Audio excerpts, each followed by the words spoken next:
Segundo dia. Senhor, devo ir embora agora ou precisa que faça algum trabalho para a igreja? Se você quiser ficar, eu gostaria, pois pretendo ajudar você, filho. Sei o que se passa contigo e quero acabar com este sofrimento. Eu não sou louco, padre. Eu vejo Alexandros se aproximar. Então é como se eu caísse em um fosso infinito. E quando eu volto ao meu lugar, estou machucado e exaurido de forças. Também tenho o Duque. Este sim é bom e me auxilia nestes momentos de dor. Mas ninguém acredita em mim. Eu acredito em você. Não é louco, Francesco. Eu vi Alexandros e também vi o Duque da Calábria. Eu quero que eles vão embora, padre. Eu não queria ver nem mesmo o Duque. Eu queria ser normal. Onde está a sua família? Minha mãe morreu quando eu tinha 5 anos e meu pai já havia ido para a guerra a mando do Papa. Cresci pela vila com a caridade de alguns e a maldade de outros. Desde quando sofre as perseguições de Alexandros? Desde sempre. Quando trancaram você em sua própria casa? Eu não sei, nem sei quantos anos tenho hoje. Passei quase toda a minha vida dentro daquela casa fechada. 17. A voz de Felipe custava a sair. Ele tinha a mesma idade quando conheceu Teodora. Encontrar alguém que tivera uma vida ainda mais difícil que a sua. Você tem 17 anos, filho. E o senhor? 22. Poderíamos ser irmãos. E somos. Irmão é o único parente que possuímos neste mundo. Só Deus tem filhos e o resto é provisório. Só os irmãos são irmãos para sempre. Por isso digo que deve ficar comigo. Só voltará para aquela casa quando as janelas se abrirem por dentro e junto de uma bela dona. Por que eu deveria voltar para casa junto de uma mulher? Não gostaria de se casar? Ter uma companheira? Para quê? Esqueça, cada coisa em seu tempo. Vamos cuidar de melhorar o seu problema com Alexandros. Vai mandá-lo embora? Vou tentar convencê-lo a ir, por sua própria vontade. Se o obrigarmos a ir, ele volta assim que tiver uma chance e não será ajudado, como é meu plano. Por que quer ajudar uma pessoa má? Primeiro, porque ninguém é mau. Às vezes erramos, porque ainda não aprendemos a fazer o bem. Segundo, porque Jesus disse para amar os nossos inimigos. Um sábio conselho, pois se amamos os inimigos, eles deixam de sê-los. E por fim, porque se ele lhe faz o mal, não é por acaso. Você deve ter uma dívida com ele. Mas eu nem o conheci?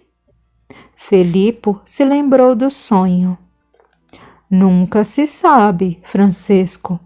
Que força maior é essa que nos trouxe até este lugar? Eu escapei da morte por inúmeras vezes para estar aqui. Deve haver uma razão para isso. Com certeza há um motivo para eu estar nessa vila, e talvez não pela primeira vez. Este lugar é cheio de mistérios e enigmas, assassinatos, desaparecimentos e ressurreições aparentemente insolúveis. Cada obra assinada pelo Duque traz uma pista indecifrável, e cada coisa que se aclara mostra outra totalmente velada pelo ocultismo impenetrável da vila. Por isso digo que não estou aqui à toa. há um propósito para mim neste lugar. Preciso ajudar você, Pietra e Guida. Enfim, preciso ajudar a vila e vou fazer o que Deus espera de mim. Então, amiguinho, a partir de hoje, eu o convido a orarmos pelo Alexandros e que você esteja sempre a pedir perdão a ele. Perdão pelo quê? Não sabemos ainda. Guida é uma bruxa. Dizem que ela faz benzeduras, lê a Buena Dicha. Quem sabe não nos diz alguma coisa? Felipo riu ao responder. Não sei se acredito nisso, mas ando mesmo precisando falar com ela. Farei isso mais tarde. Agora pretendo abrir 2 tumbas. Vamos comer. Hoje o dia vai ser longo. Quero que fique na igreja, se não se sentir à vontade em cavar túmulos. Francesco soltou gargalhada apavorante e longa. Eu? Com medo de cavar túmulos?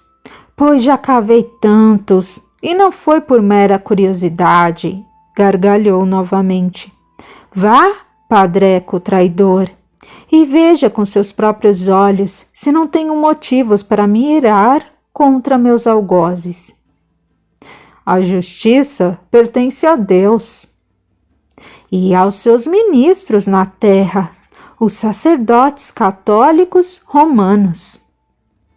Ministros de Deus são todos aqueles que seguem a sua palavra. Outra gargalhada. Palavras estas que estão às 7 chaves em Roma, por Roma e para Roma. Ele mandou levar essa palavra a todas as criaturas. Não faz sua vontade quem a retém. A credulidade do povo é a força de Roma. A ignorância também. Para se guiar um povo, é preciso que eles se entreguem a uma causa. O dever de Roma é conduzir as pessoas ao céu. Elas podem ir com seus próprios pés. Teimoso, herege e blasfemo, como antigamente. Depois nos falamos. Vá abrir as tumbas e verá que tenho razão. Felipo correu para amparar Francesco, que devido à influência de Alexandros, se debatia ao chão violentamente, causando lacerações em todo o corpo. Porém, nada aconteceu. O rapaz fechou os olhos para alguns segundos depois os abrir suavemente. Desculpe, se o deixei falando sozinho, padre. Tive uma ausência estranha. Falei coisas malucas? Não se preocupe, não disse mais besteiras que um padre diria. Padre, se não se importa, eu prefiro ir com o senhor.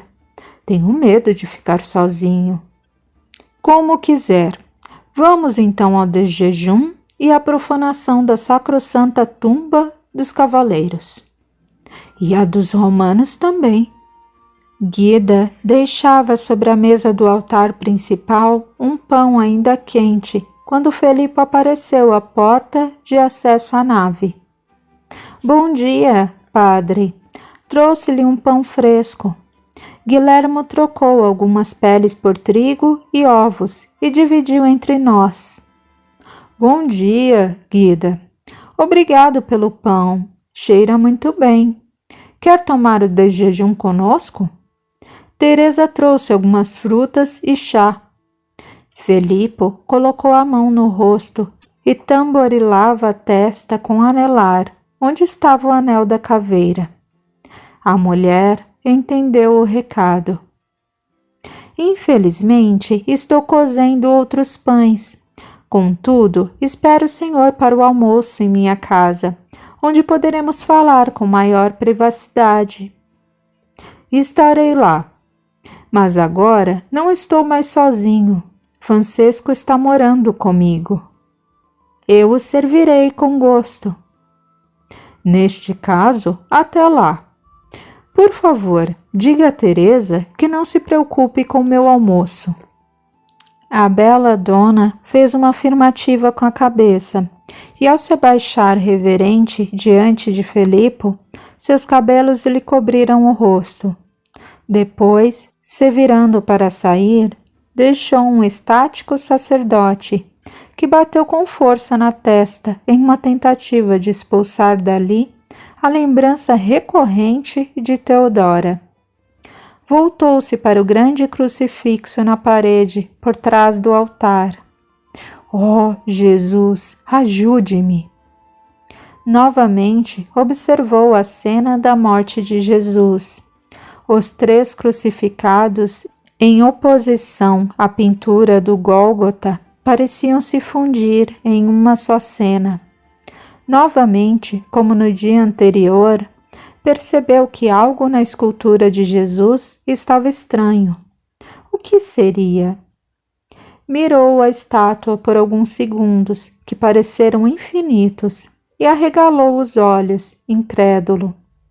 As mãos da escultura não estavam pregadas na cruz, como todos os outros crucificados que ele havia visto desde a mais tenra idade. Os cravos se encontravam enterrados nos pulsos do mestre, mas não do lado de dentro do braço, e sim de lado, pouco abaixo da base do polegar. As mãos, por sua vez, estavam parcialmente fechadas. Os dedos mínimos, anelares e médios seguravam os polegares de encontro à palma da mão, e apenas os indicadores em riste apontavam para o chão. Parecia querer mostrar algo aos pés da cruz. O que seria? Devido à ilusão óptica causada pela sobreposição da pintura com as esculturas, era de se imaginar que Jesus apontava para o chão poeirento do Monte Gólgota.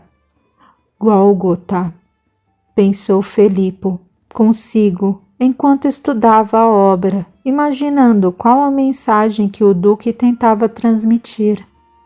É isso, falou em voz alta. Gólgota ou Calvariae, tanto faz em aramaico ou latim, tudo se traduz por crânio. Calvário é o mesmo que Calvária, que é o mesmo que caveira. É isso que ele está mostrando. Essa igreja é um templo da seita camuflada em Igreja Católica Romana. É a primeira visão que se tem ao entrar na nave. Jesus mostrando exatamente do que se trata este templo, um sinal claro para os seus possíveis adeptos vindos de Roma. Que lugar seria melhor para se esconder uma sociedade secreta da igreja, se não dentro da própria igreja? Meu Deus, o que estes homens escondem por detrás desses rituais bizarros que tanto incomoda Roma e causa morte em ambos os lados? Seriam eles realmente homens a fim de ajudar e proteger os desprovidos das loucuras de Roma? Ou isso também não seria outra fachada com o propósito de esconder homens loucos e assassinos em potencial? De quem está falando, padre?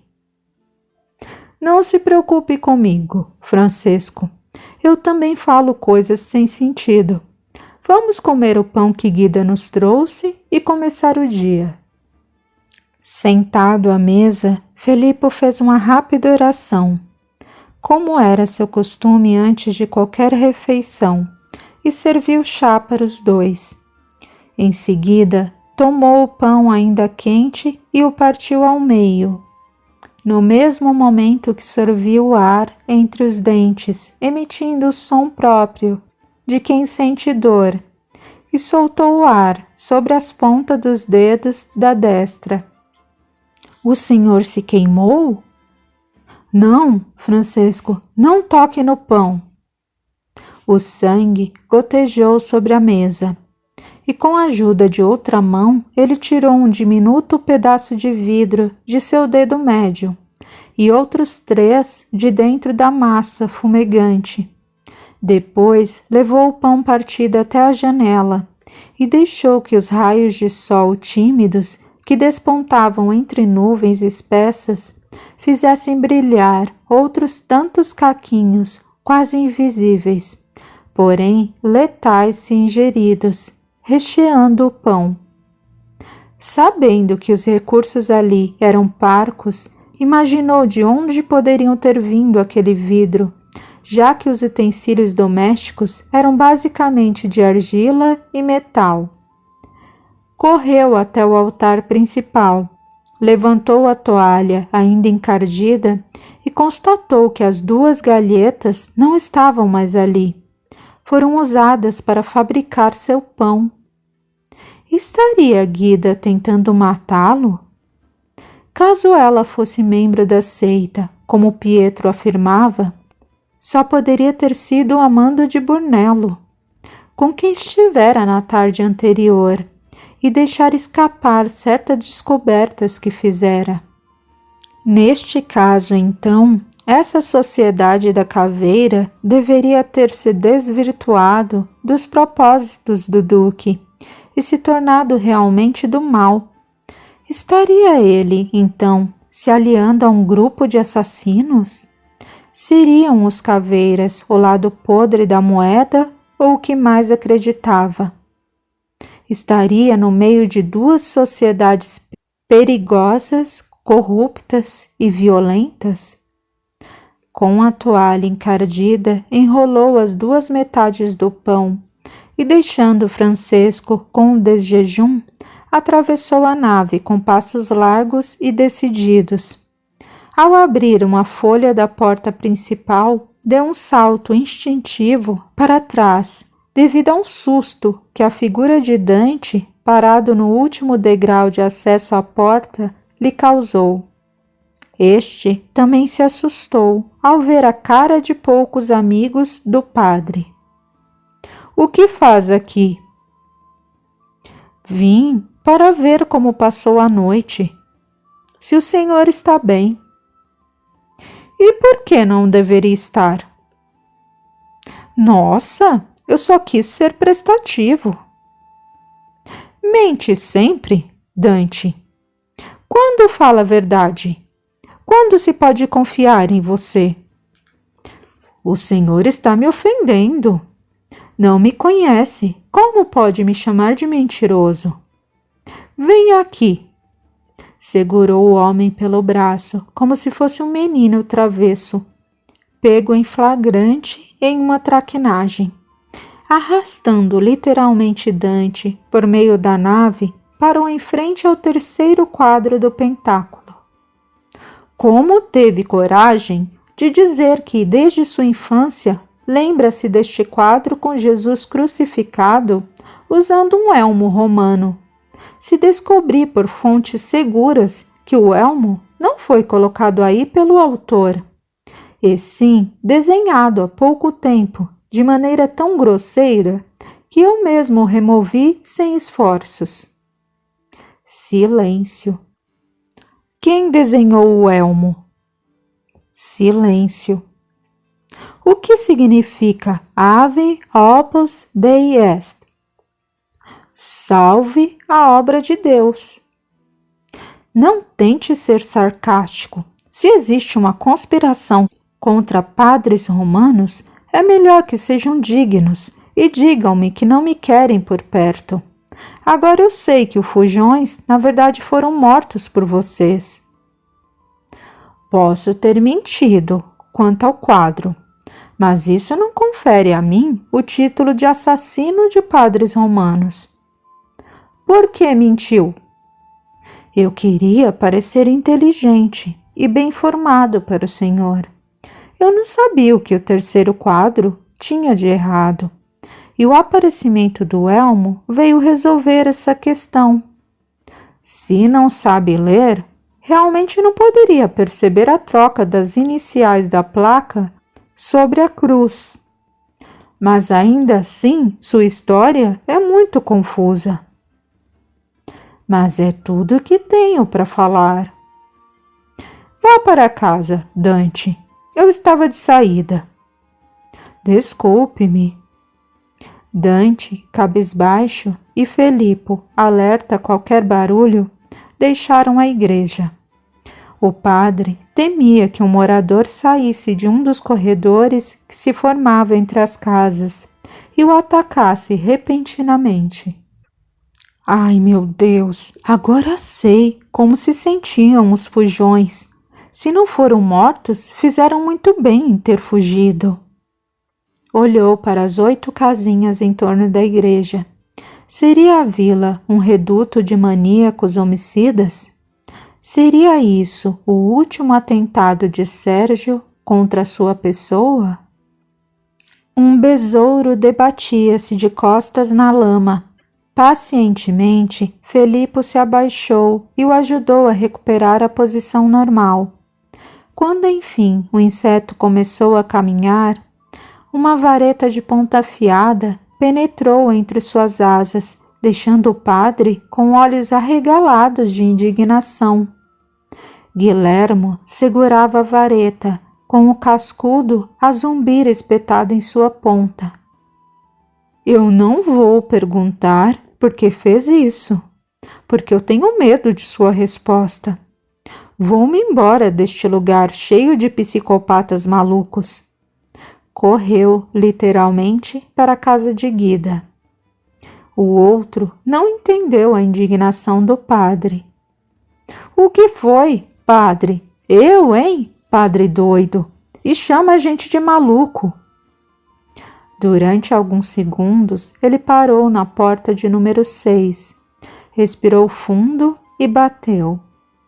Guida abriu a porta rapidamente. Usava um avental comprido e os cabelos presos no alto da cabeça, com alguns fios soltos ao longo do rosto-alvo. As mãos ainda estavam sujas de farinha. Não está um pouco cedo para o almoço? Não vim para almoçar, visto que nem mesmo tomei o café da manhã. Não provou do meu pão ainda? Achei melhor trazê-lo para comermos juntos. Colocou as 2 metades do pão sobre a mesa, ainda dentro da toalha da igreja. Vamos nos sentar, Guida. O que significa isso? Estou convidando-a a comer o seu pão. Não parece um convite, e sim um desafio. Aonde o senhor quer chegar com isso? O que o senhor quer realmente? Eu gostaria de ter de volta as minhas galhetas. E já que isso é impossível, poderia então me dizer, senhora Guida, por que quer me matar? Pode ser mais claro? Felipe perdeu totalmente a paciência e, segurando Guida pelos ombros, a encostou contra a parede. Você colocou vidro moído neste pão para que eu comesse e morresse vagarosa e dolorosamente. Por quê? Em um impulso descomunal para uma mulher, Guida arremessou o padre no outro canto da pequena sala, que também era o quarto. Padreco mal agradecido, não me toque ou eu o mato mesmo, mas não com um pão recheado de vidro, e sim de pancadas. Acha que por eu ser sozinha não sei me defender? A última coisa que penso de você é que é indefesa. Sei que faz parte de uma sociedade secreta, que lhe custou o casamento, e que é uma assassina fria, a ponto de querer matar alguém a quem se propõe a matar à fome. Isso é o cúmulo da covardia. Eu não chego a fazer parte da sociedade, pois infelizmente mulheres não podem ser iniciadas. Apenas colaboro com minha parte. Agora a assassina é por conta do senhor. Ora essa, onde eu conseguiria vidro? Minhas galhetas desapareceram do altar. Tivemos um funeral na igreja ontem. A vila estava toda lá. Qualquer um poderia ter furtado as galhetas. Sim, mas ninguém recheou um pão com elas e me levou pela manhã. Eu não coloquei vidro no seu pão. Ainda assim, o vidro está aqui. Mostrou a ela os pequeninos pontos brilhantes que passariam despercebidos se por um golpe de sorte um deles não o tivesse espetado a mão. Isto foi colocado depois do pão enrolado, ou a massa vítrea machucaria minhas mãos. Mas ainda cru, visto que não havia sinal de violação. Como o autor saberia qual o pão eu levaria para o Senhor? A menos que...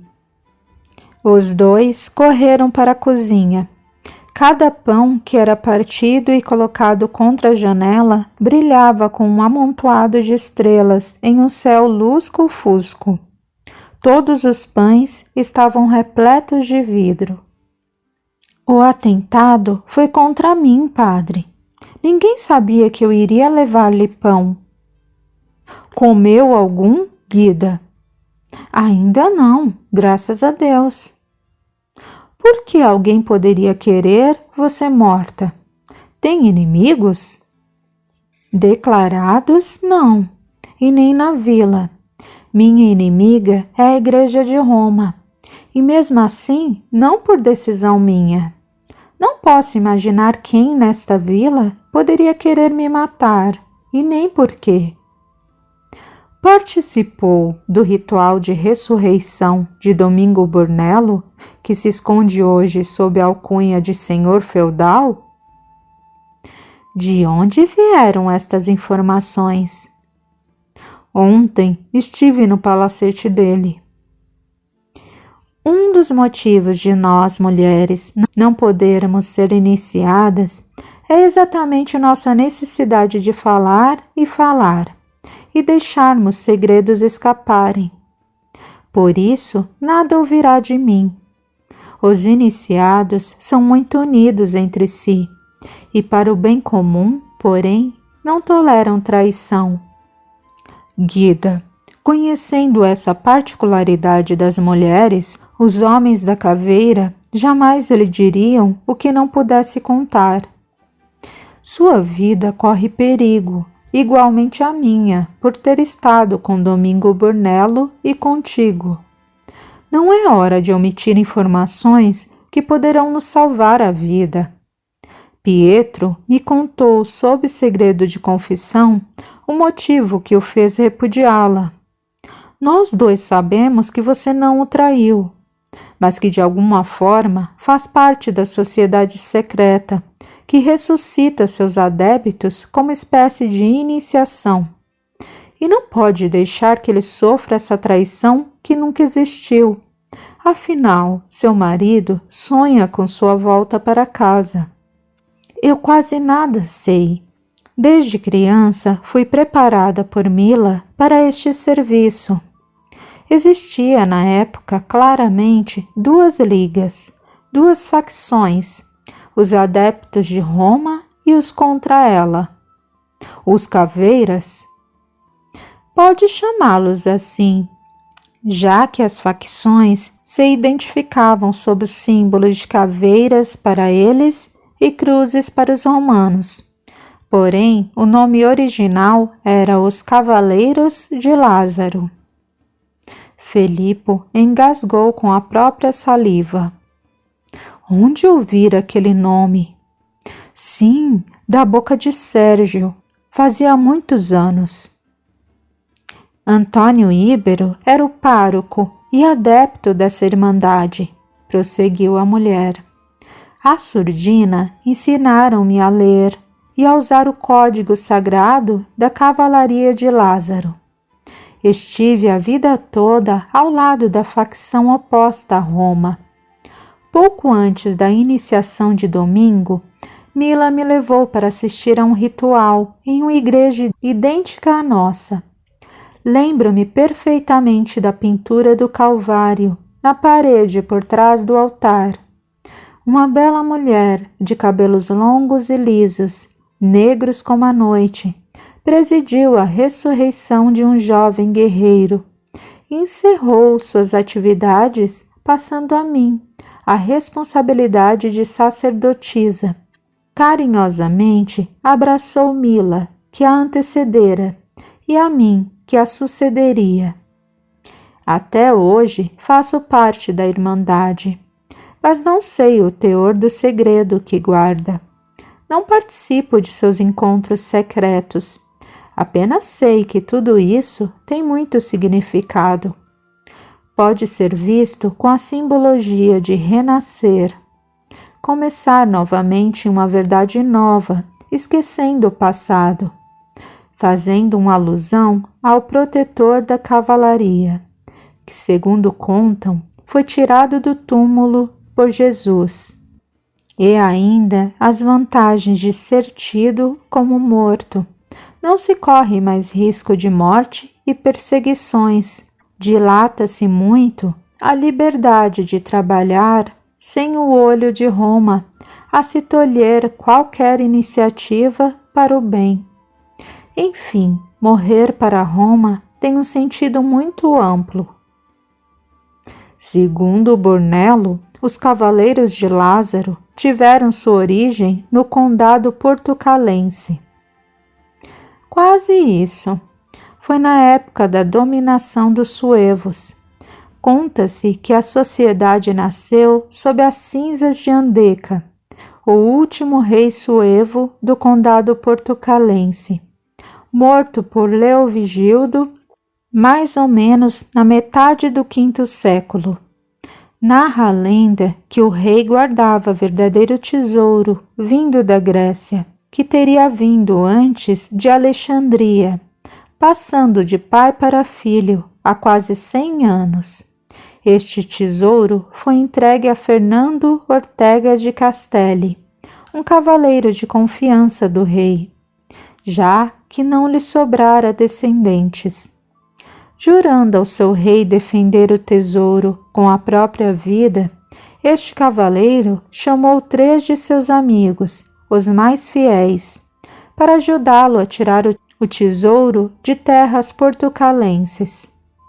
Para conseguir burlar a vigilância do paroquial suévico, estes 4 homens simularam um funeral, com um deles se fingindo de morto, dentro de um esquife, onde também o tesouro foi camuflado.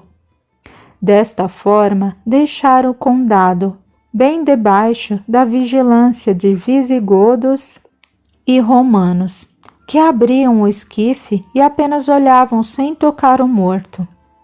Os 4 amigos, sem querer, tinham acabado de fundar a Cavalaria de Lázaro. Viajaram para Castela, a fim de proteger o tesouro da destruição ou desaparecimento completo. Este cavaleiro, fiel depositário do tesouro do último rei suevo, teria sido reanimado por uma princesa castelhana, com quem teria se casado e tido um filho, que além da responsabilidade pelo tesouro, herdou um condado em terras castelhanas.